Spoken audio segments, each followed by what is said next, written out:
Welcome to the Wave Report. I have a dear sibling of mine here. Introduce yourself. Hey, I'm Queen. I'm Monte's biological sister. That's correct. He has a whole bunch of sisters, but I'm the real one. She's the real one. So, how was it growing up in the suburbs of America? Oh, it was awesome. I'm just playing. This a question for real. Because you know we ain't live in the suburbs.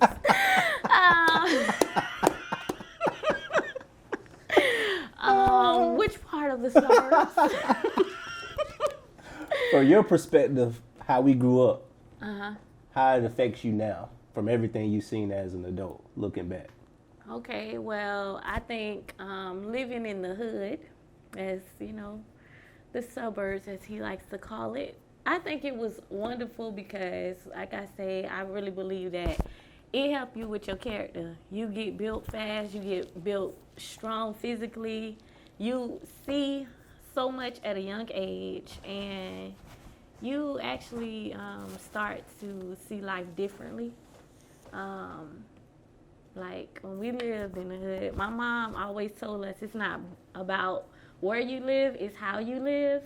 And so no matter where we were, either West Tampa, Central Park, Tampa Park, Palm River, wherever we were located, I always tell Monte, I feel like, I lived in the suburbs.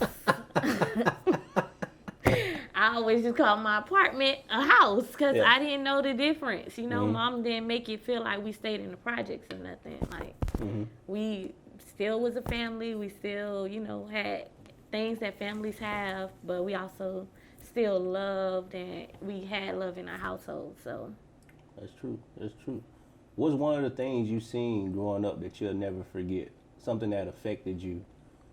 Because we did have a lot happen every day where we were from. One thing that affected me, and I think it still kind of affect me a little, is I seen one of our neighbors used to get abused by her boyfriend. Mm-hmm. And seeing that, it kind of traumatized me when I see a man put their hands on a woman. So it puts, not a fear in me, but my protection goes up, if that makes sense. Mm-hmm. So I would say that's something that affected me. As strong as our mom was and still is, goodness gracious. How do you feel not growing up with your biological father always around? Well, how I feel now or then? How you feel both? Now, I will say I call him dad because he's my dad. Okay. But I have a different biological father. Right. But how do you feel? Because obviously I was there, but you couldn't express yourself when you growing up in your formative years as a teenager and stuff like that. But as an adult, you kind of see it for what it is. Right. So how did it affect you then, and how do you look at it now, and do you have a good relationship with him today? Okay, so then it affected me because I would want my parents in the same household. So it affected me not being able to see my father and be there with him, and being able to have a father-daughter relationship growing up. But now it doesn't affect me because I've learned to forgive, and I believe that God places people in your life sometimes for a season or for a reason. And I believe my father, Kevin, is wonderful. And everything I lost, God restored and gave me something better. So, what are some things, we grew up in the same household, did you not like that our mother used to do? Cuss us out. Still today. Still today. I didn't like her cussing us out and yelling. That's fair. That's about it. I got numb to the cussing early. Yeah, but I It think affects you differently. I believe growing up in a household, we could be raised. You could be raised the same, and you can get affected differently. Yeah. Mom could cuss you out, and it could have built you up and made you strong. It made me strong too. If somebody on the street cussed me out, it don't faze me because my mom did it, most of our life still do. But at the same time, I don't like people cussing at me. Right. Because I feel like it's a disrespect. Like, just don't do that. What is one quality that mom has that you know you have? Strength. Like, mama strength. Because mama don't play. I know. So I feel like I have that quality of strength. Like, I'm not going to let you try me. Do you feel like mom could have done better in some areas in your life? I think that only area I would wish she would have done is to be even more open than she already is. Like, let us know, because the thing is with parenting, I'm not a parent yet, but I believe in parenting. A person can only teach you what they already know. They can't go past what they were never taught. So I believe she did as best as she was taught and learned to be a parent. So the only thing I wish she would have done was just dig a little bit deeper so we can know everything about her. She guarded. She tell you more things than she tell me. Yeah. Speaking of, why don't you, cause I'm asking you straight up on camera, why don't you tell me things that happened to you in real time? Why do I have to hear things from other people after it's happened? Because he would go to jail. I do not want to be those sisters staying free, my brother, okay? I like you out of jail. You see, we able to talk. I don't have to look at you behind a glass. I can physically touch you. So I think some things are kept, not unsaid because I'm protecting you. For one, not going to jail, and you be able to be here for your wife and your children one day. Oh, okay. Then you kill somebody. I don't think that would happen. You don't think so? No. You gotta give me a chance. What? You gotta give me a chance. No. You gotta give me a chance. I know you all my life. You gotta give me a chance. We've lost a lot of people. From when we were young, we started losing people. What death affected you the most? Personally, I'm gonna cry. Personally, like our peers that we knew, and then a family member.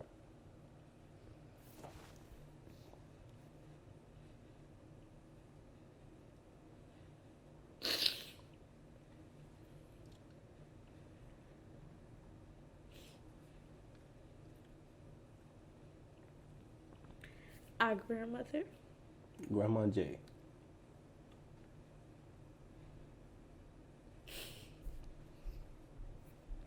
And the reason why is because you don't realize how life can be taken so fast, and you could take people for granted, Very true.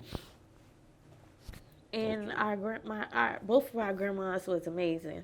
But my grandma J, I would say I was glued at you the lived hip. there. You lived over there. I literally was glued at her hip.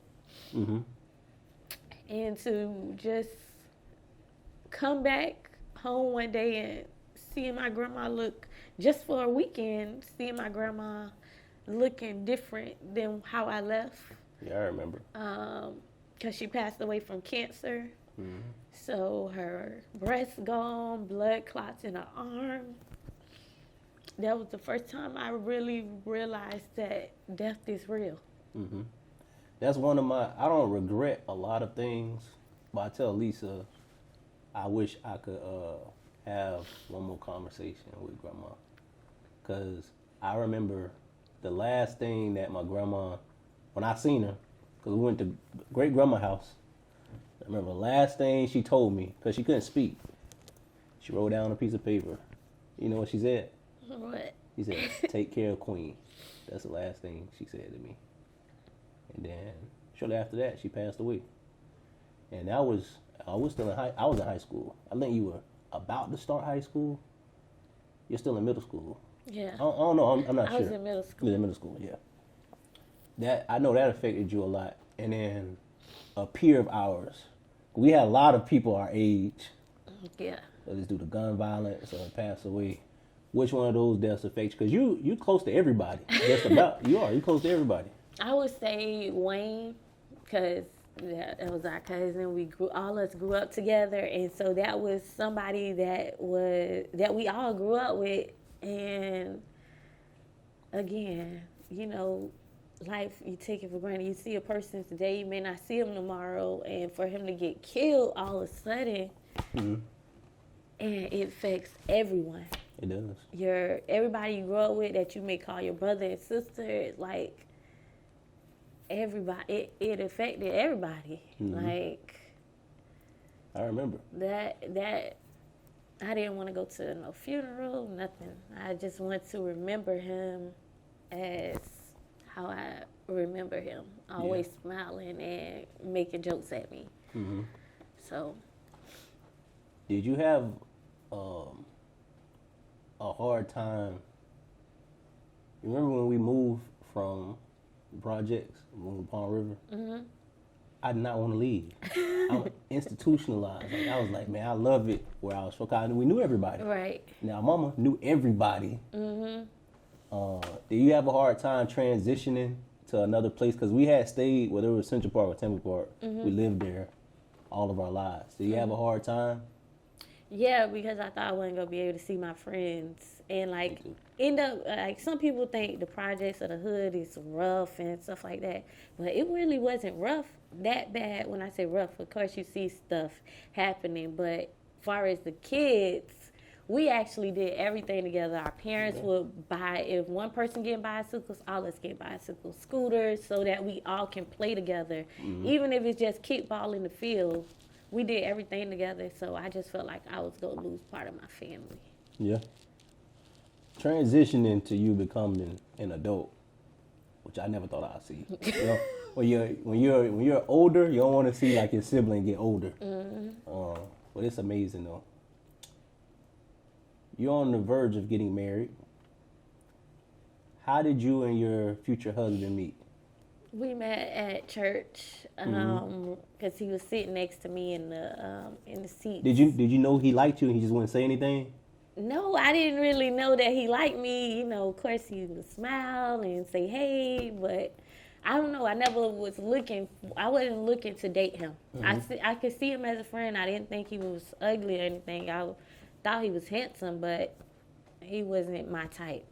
And when I say that, I dated a certain type of people. I know. Oh my God, I know. I know.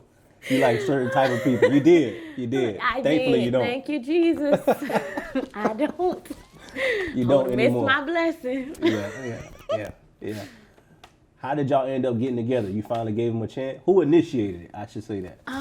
Well, it's too crazy. Don't lie, because I'm going to have him come on. Yes, you can. No. It's crazy because I end up starting to invite him places. Like, I would have him meet us me and my friends. I would never, meet up with him alone. So I have him meet up with my friends, and we just started talking every day. And one day he was telling me he had went to the movies, and I felt like, okay, I'm always inviting you places. You never invited me. I'm like, wow, you didn't invite me to the movies? And then after that, he was like, all right, one day after church, I'll take you to the movies and on a date. And after we went on that date, the rest was history. So you said y'all both met at church. A church you both no longer attend. No longer. Why is that? Thank you, Jesus. Why is that? What happened to where you no longer attending that specific spot? Let me choose my words carefully. No, it's a wave report. You can say whatever you want to say. No, I'm going to be respectful because I let the Lord speak for That's himself. how I know she's my sister, because I'm not like that. But proceed. Things end up taking place. I would say so. But I'm going to tell you guys, first let me answer your question about why I left. Okay, my season literally was up. And I feel like this: if you don't move when God tell you to move, He will do some things to open your eyes, or you awaken, and y'all talk about woke. You will be woke, and you will move to the next level that you need to be in. I would say I left because of things that happened there that I disagreed with. Things that was done and said that I disagreed with. And when these things happen, I don't mean to interject. When these things happen, do you question God, or do you Never. like it's the person? No, I don't question God. I do believe that everybody have their own demons that they have to deal with.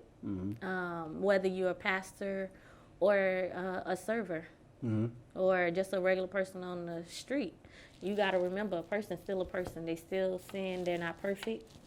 And I don't believe that it's God. Again, I believe God allow things to happen so that you can get to your next level. So I never question God on good or bad things that happen in my life, because guess what? It helps create who I am. You know how they talk about pressure help bust pipes? Yeah. Exactly that. You're a fool, man. Did you feel you overstayed? Because God usually give us signs. Oh yeah, I had plenty of signs that I overlooked. Okay. But I kept making excuses. I kept, I had fear. Because sometimes you will idolize something and not realize that you idolizing them. You'll put somebody on a pedestal because of their position, and you'll basically, you'll idolize them and you'll put them before God. You'll be worried about man's opinion before God's opinion. And that's not in alignment with God. How long did it take you to heal and forgive? Well, it took me a few months, because it was plenty of nights that I went to bed crying, because when I first ended up attending our old church, I literally went in. I literally like surrendered to Christ. I said, God, I'm not going to play with you. I'm going to go fully in. And I meant that. I wanted to do everything I possibly needed to do to bring more people to Christ and not see me. So when I got, as they say, church hurt, which is not, it's people hurt, and I left, I had to allow myself to forgive, but I also had to do it by myself. So with plenty of nights I had to cry and like literally tell God rocked me to sleep, because I didn't feel like I should tell anyone about it, how I felt, because I didn't want to mess people belief up to not want to go to church, or you know how they feel about me want to hurt someone else that caused pain to me. Yeah. So hurt people. Yeah. So yeah, that's it. So we've had a pretty good relationship since we were little. Good, bad, or indifferent. How have you seen me as your brother? Oh, I see you as protector. You don't care what you say, and loving, and he actually caring, y'all. He got a big heart. He try to hide it. My wife would agree with you. She would agree with you. Do you, how did you feel when we were growing up and me and Mama used to go back and forth? I felt like y'all twins. We are and twins. y'all act just alike. So when you got two, you know they say two bulls butting heads all the time, it's kind of dangerous, but it's also good, because I feel like that's love there. Like when you can have conflict, because not everything gonna be perfect. But when you can have a disagreement and still love each other, that's some good stuff. It ain't fake. Nothing fake about it. Speaking of things being real, how real has it been planning a wedding during the pandemic? Listen, I quit every day. You quit every day? I quit every day. I can't wait. I don't believe in, I would say this, y'all. I don't believe in weddings. Even though I'm about to get married and have, a virtual wedding, I don't believe in wedding. I believe that the marriage is more important than the wedding, okay? The wedding is just a celebration for people to come along, look around and party or, critique. But that's just my personal opinion. I'm ready for it to be over. It's a lot. It's very stressful. So if you go do it, make sure you have the funds, okay, and you have time to plan. Don't cram it. Don't rush it. Plan it out. And if that means getting married and then having a wedding, do that. Don't worry about what everybody else got to say.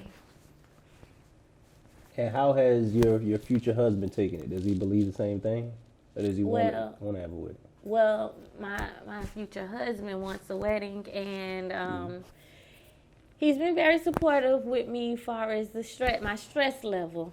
But I don't think he said he understands, but I don't think he would necessarily really fully understand. I think it's something you gotta like go through to really mean how people get stressed about this kind of stuff. Because it may seem easy as you just planning this and planning that, but it takes more than just planning. It's a lot goes into it, details and all that good stuff. Are you ready to move up north? We from Florida. Listen, I'm about to be cold. Y'all send me some jackets. I'm really taking every day in all this sun. But one thing I love about him, he said we're going to be able to come back because we both love our families. So we'll be able to come back and forth. So I'm a little nervous to go somewhere unfamiliar. But sometimes unfamiliar places bring out good things in you. That's very true. So that's very true. I'm excited. I'm being forced to go to Texas.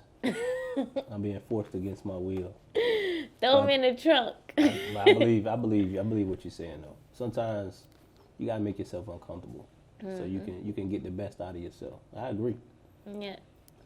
A lot of people who meet you, they're attracted to you. They tend to stay around. Even if they go away, they'll eventually come back because you treat people pretty well. Where does that spirit of giving and service come from? I'm gonna tell you right now, don't come from me. It kind of don't come from your mom. So where it come from? I would say two things. I'm lying. My mom is very Mama Karen, man. Until you get it wrong, okay? But I would say probably I used to be around my grandma so much, and like literally this lady will give you the shirt off her back. And I remember one time we were driving on the road. We had just left one of her patients' house because she was a home health aide. We left one of her patient's house, and some car had got into a car accident, and they pushed the car off into the woods, but Grandma could spot it from the road. We pulled over, and once we pulled over, the lady body was stuck between the door because how hard the car hit her. More people ended up stopping that same night, and I was so afraid and upset with Grandma for stopping because I was young and didn't know better. I'm like, why are we stopping? Then we get there and seeing that was like traumatizing. Like, oh my God, like I'm ready to go. I don't want to see this, but to see that my grandma stopped for someone and always cared to try to help someone, no matter who they was, if it was a stranger on the road or a person that she knew they wouldn't go do right with the money, she still, helped. She even brought people in the house to live. Yeah, I know. Like, she just was super caring. And then you ended up doing the same thing. Yes, and that could be good or bad, y'all. That could be good or bad. Today, how do you view yourself as a black woman with everything that's going on? What you mean? So, racism has always been around. Right. It's nothing new, especially to us. Discrimination, oppression, it's been around before we were born.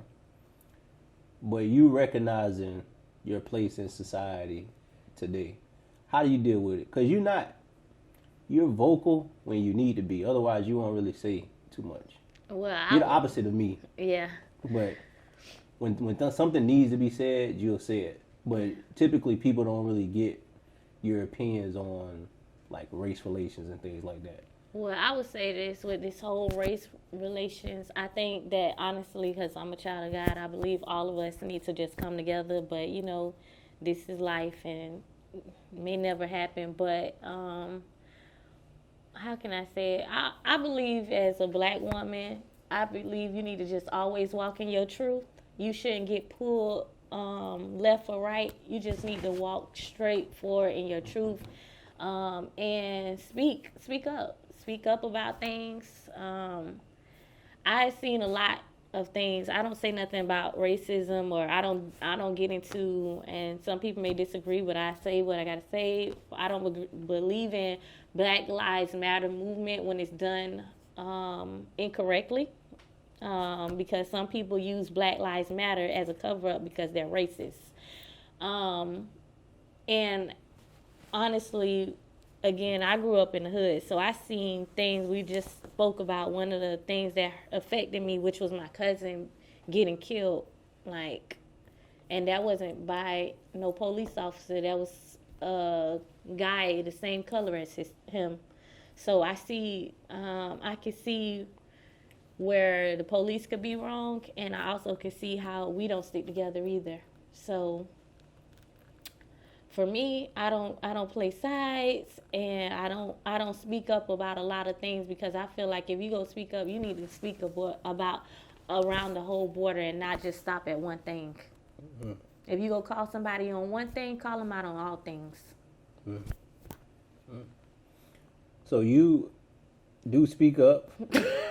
You do speak up, but you also have had, since you were born, you're probably born with, you have talent in your hands. Mm-hmm. That's your gift in your hands. Tell the people how long you've been doing hair. Now, I'm gonna catch you if you're lying, because I remember seeing you first with a baby doll. Yes, I've been braiding since elementary school. I've been knowing how to literally cornrow since elementary school, maybe second grade or first. Mm-hmm. And tell people about your business. So it's migrating a little bit, but yes. So my business, I am a cosmetologist. I'm licensed now. Thank you, Lord. I used to be a braider, but now I, went back to school and got my license. Mm-hmm. Woo woo. Mm-hmm. I specialize in everything, but I really love braiding, and I love natural hair. And also, I want to one day own a franchise. I don't want to stop at one salon. I want it everywhere around the world, so that generations behind me have something to have of themselves, and the wealth continue to go. Where it just don't stop at me. It just continues with everyone else that come behind me. So I want to do something here real quick. Okay. I'm gonna tell you my proudest moment. Okay. Of you, and then you say yours or me. All right. So my proudest moment. It's hard. I got a lot of moments now. I got a lot of moments. My proudest moment, I would say, this may be something small to you, but when you started living on your own, I was like, my baby staying by herself. Because, like I said, I want you to stay as a baby. I can just pick you up and carry you around. When you start staying on your own and paying bills and stuff, and not really reaching out unless you really need it. Now, mom is she gonna just drive and pop up and stuff like that. I ain't gonna do that. But you never really called me for anything. That lets me know you're strong and you can stand on your own. Mm-hmm. That was a proud moment for me, and obviously when you got your license, because we were going to ACC at the same time. Right. And you were trying, but you're not a quitter, because mom ain't a quitter. We don't give up easily. And you was like, I'm just going to find something else to do. And you went. And I was very proud. I wish you'd have got a graduation so I could be there. But those are my proud moments of you. It's probably more so you staying on your own, mm-hmm. because as adults we all need that. And mom tried her best to keep us under her for so long, because she loved us so much. It's kind of hard for her to let go at times, but she let you go. Mm-hmm. We still check up on you, but that was big to me. And then you kind of working and doing hair at the same time. You're on your own. Mm-hmm. And I think that builds character. That was my proudest moment. Thank you. Well, my proudest moments was one when you gave your life back to Christ, because you once was a Christian when we were little. Then I know you went to Muslim, jump back over, and so that was proud. That was a proud moment, because I don't know if you remember when we was in 10th Part, we argued just a little bit one time about Muslim or something. I don't know why we got into it about it, but I don't even really know about Islam. Yeah, and so, but we ended up getting into it or whatever. But it was proud to me, because it was something I always kept praying for. And for you to invite me that day, and I didn't even know that you were gonna be giving your life to Christ, that was big for me. It's when you married my sister in love, aka my twin. That is your twin. Because I believe that you're breaking generational cycles. Like, y'all two are a force to be working with. I'm gonna cry. I don't know why I keep crying. No, that's good. That's good. What quality outside of her being strong do you like the most about Mom? And I'll tell you mine. I would say her heart. What? Yes, my mama Nah, is man. loving. Nah, My man. mama is loving, baby. Nah, Look, y'all not gonna talk about that. Nah, man. That's what I know. I'm serious. My mama, listen. I can anytime I want to, and I'm gonna miss this because I'm be moving. But anytime I just want, I don't have to say nothing. I just hug her, or just, I don't know. Our relationship is like, she's really loving. She want to make sure I'm good. She check on me. She don't mind having tough conversations, even if she don't want a kid. You know, and like her heart is super big. Like, I love her so much. So I would say her heart. That's just my side. Man, What's your? that's crazy, man.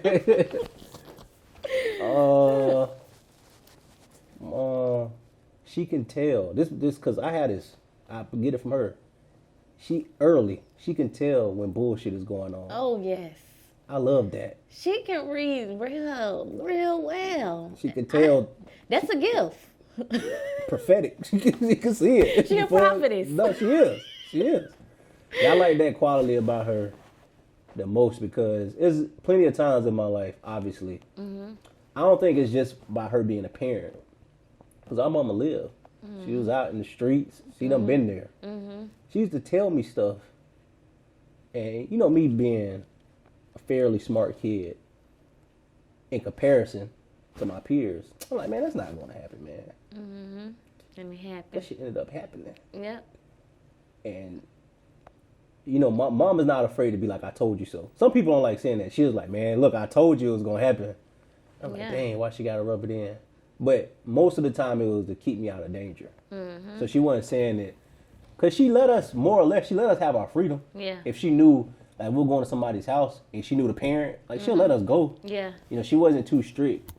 But when it came to, like, our friends, she like, look, I know they parent and I know how they are. She was like, it's not going. I'm like, nah, you got to give people a chance. She ain't about to either. She don't let up. No, she don't. She'll tell you, nah. I love that quality about her. You have that in you. You just wait a while to say. I just try to find the good in people. Nah, man, you can't do that, man. Nah, man. People. I give people chances, chance after chance. It take a lot for me to be done with you. But when I'm done, I'm for real done. How many times it take me? One. I'm out. It's terrible. I'm out. He don't give you no chances. He got maybe half.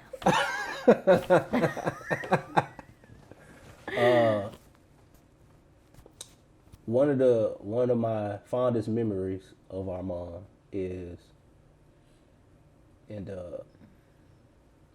it made me emotional because the reason I'm like how I am is because of her. And the reason why I'm not like you is because of her, if that makes sense. I seen whenever there was something wrong with our family, aunts, uncles, grandmas, she would always be the first person there. Yeah. Always. I'm like, why is nobody else going to help them or going to assist them? And I was like, man, I'm not doing that. When I growing up, I'm like, I can't be the first person and be alone in the fight. And she would always be Grandma J, Grandma Reba, Uncle James, Auntie Barbran. She's like the first person on the scene. I'm gonna take care. I'm gonna do this. And I remember, even though I wasn't staying with y'all, when Grandma Reba was dying, she was the first person up there. Every week. And she lives, technically, although Auntie Lisa lives here, she lives like the furthest away. Yeah. She was the first out driving. Because she wasn't getting on the plane for the longest time. Yes. She would 8 drive. hours. 8 hours every week. She would drive, man. And she's not afraid to drive by herself. She'll go up Not there. even in the hospital. If she's sick, she'll drive herself. That's wild. But I do the same thing, though. I do She the would same not thing. wait for the paramedics. I do the same thing. That's my fondest memory of her driving constantly there and back. And I remember any time that we give Mom anything, she always break down crying. And I think that go back to one of the first things you said about her opening up. I know, Mama, if you're watching this, I know Mama have a lot of pain. And she never got time to heal because she was raising us in the hood. And she never... And she made sure we had everything we could possibly think. She never had a chance to do things for herself, for real. She did small stuff, but it's always family oriented. She's like, we're going to Alabama, family in Alabama. She go to Georgia, Uncle James was staying there. Like, she did things in family, but she never fully got to do things for herself. Yep. And sometimes when I'm alone, that brings tears to my eyes because I want to provide that for my wife. Because my wife kind of got like that same strength. I'm going to do everything for everybody. But I'm like, I seen Mama. I'm like, my mom, now she's kind of trying to like, she'll parlay a little bit. You know what I'm saying? She'll parlay. But she didn't get to when she was young because she was working 2-3 jobs. 12-hour shifts, making sure we're all right. And I always wished, and maybe one day I will, that she could not work. And I can just let her go do what she wants to do. Oh, she would love that. But with the Corona... Matter of fact, I ain't doing it. No, never mind. With Corona, with Corona, God giving her a break now. Oh, is he? Yeah, because she didn't really have to work. That's true. She enjoying But she can't go nowhere. She don't care. Mama she like get out, Mama man. like being in the house. Mama like relaxing and shopping. I know, but she got to get out. And all that shopping. That's her piece. Look, shopping and relaxing. Better life is that. Have your feet up. Only thing she missing is a chef and a masseuse. She got a chef. Oh yeah, Daddy. Daddy throw down. And you a chef now, right? Barely. Cam, I'm a chef. I'm a chef. I want to let you know in closing, as your brother, because I've seen you most of the steps. There were some years I wasn't there, but I want to let you know that I'm very proud of you. I'm very proud of the woman you become, and I know Grandma J's proud. Here we go. Because that's your mom. You lived over there, and that's why every year for your birthday I always remind you of her. And it's not to make you emotional, but like you said, we do take people for granted. I be telling my wife that, because as you know, her dad passed away. And I don't know if I told you, but I was talking to him like the day before. Wasn't nothing wrong. In my eyes, wasn't nothing wrong. And next day she called me, he was gone. And I probably took that moment for granted. And I'm thinking like, he was telling, the last thing he said was, I'm proud of you. I'm like, man, I love you. My biological dad wasn't around. That was my dad. We take people for granted. And one thing, if I had a wish for the world, I wish we would appreciate each other while we were alive. And not like, oh man, I wish I would have did this. You have the opportunity to. Yeah. And Mom and Grandma J, and me, we help raise the queen. That's why people call you queen.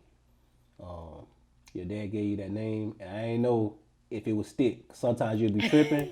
We argue, And I'll be like, man, I'm tired of this, man. She's spoiled. Had a cell phone in the 3rd grade. I was like, oh my God. I didn't have a cell phone till senior year in high school.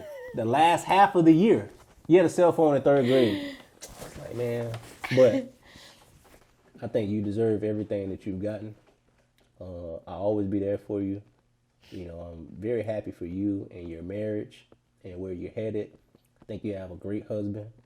One thing I love about him, he don't play. I like that. He don't play. He will protect Quinn. He don't play.